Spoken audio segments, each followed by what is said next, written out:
સમાચાર અમરેલીથી, જ્યાં ધારી ગીરમાં સિંહના મોત મામલે બેઠકનું આયોજન. સીએફ રામ રતન નાલાએ કમાન સંભાળી આ બેઠકનું આયોજન કર્યું હતું. સિંહોના મોત, બેદરકારીઓ, વન વિભાગ સહિતના મુદ્દાઓ વિશે આ બેઠકમાં ચર્ચા થઈ હતી.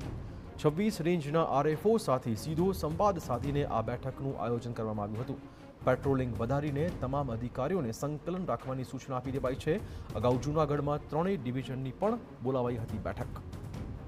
વધુ વાત કરવા જોડાશે અમારા સંવાદદાતા જયદેવ. જયદેવ, આ બેઠક કેટલી મહત્વપૂર્ણ?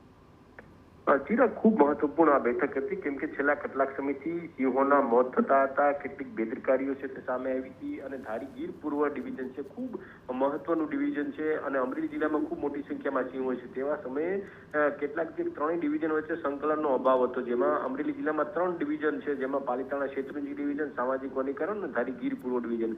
આ ડિવિઝનમાં કેટલાક અધિકારીઓ વચ્ચે સંકલનના અભાવના કારણે કેટલીક બેદરકારી છે તે ઊભી થતી હતી ને કેટલાક સવાલો ઉઠતા હતા, જેના કારણે જૂનાગઢથી સીએફ રામ રતન નાલા છે તે પહોંચ્યા હતા અને ખાસ કરી તમામ ડીસીએફ, એસીએફ અને 26 જેટલા આરએફઓ છે, ખાસ કરી અલગ અલગ રેન્જના અધિકારીઓ સાથે એક બેઠક યોજી હતી. મહત્વની સૂચનાઓ છે તે આપવામાં આવી હતી. ખાસ કરી સંકલન કરવામાં આવે, ઉપરાંત સ્ટાફ ઉપર ખાસ કરી નજર રાખવામાં આવે અને પેટ્રોલિંગ પણ વધારવામાં આવે. ખાસ કરી સ્થાનિક લોકો હોય છે જે વન વિભાગને માહિતી આપતા હોય છે, તેમના પણ ફોન ઉઠાવવા, ઉપરાંત મીડિયાના પણ ફોન ઉઠાવવા બાબતે પણ જરૂરી સૂચના છે તે આપવામાં આવી હતી. કેમ કે કેટલીક બાબતોની જે કેટલીક ફરિયાદો હતી તે સીએમ પાસે પહોંચી હતી, તેના કારણે તેમણે હવે આખો મોરચો છે તે સંભાળ્યો છે. ધન્યવાદ જયદેવ તમામ જાણકારી બદલ.